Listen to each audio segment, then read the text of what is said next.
This isn't just wrong, it's dangerous. I was in an advanced music theory class one time when we were looking at a Beethoven piano sonata, one of the later sonatas. And the teacher of the class made this remark that the finale of this sonata was so hard to play physically, and it was a good thing because the pain it created for the player put them in the same headspace as Beethoven. This is the only way to play this sonata, was to be in pain. To think that you have to be in pain to play great music is dangerous. There's this hype around mental illness being a requirement for musicians or artists of any kind. There's actually a name for this. It's called the Sylvia Plath effect. That's more specific to poetry, but the stigma still exists across all art disciplines. And you think about artists like Beethoven or Schumann or Amy Winehouse or Kurt Cobain, like these people who we glorified for having mental health issues, and how that made their music somehow better than other people's. And that by extension, that means that in order to make great music, you somehow have to have a mental health issue.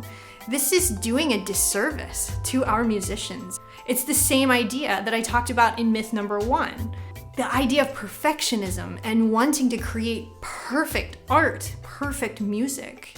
It's a fallacy. It doesn't exist because one man's perfect is another man's junk.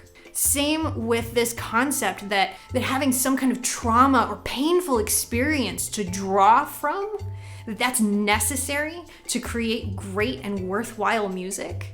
Who's to say which trauma is worse, one person's versus another person's? It's all so subjective that it's bullshit. It's utter bullshit. Pain, loss, trauma, these things all happen, and they're a part of the human experience. They all go into creating your unique worldview. So use your trauma, your painful experiences, your life experiences, use that to create your art.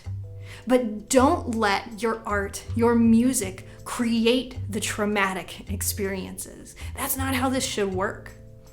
Music and art, it should be an outlet for processing the experiences of your life and then thereby communicating it to the rest of the world.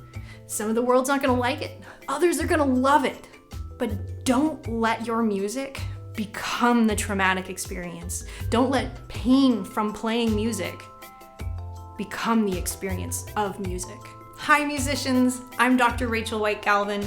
I help musicians perform without pain. And I want you to know you're not alone. And if you'd like to know more, join me in the next video, myth number 3.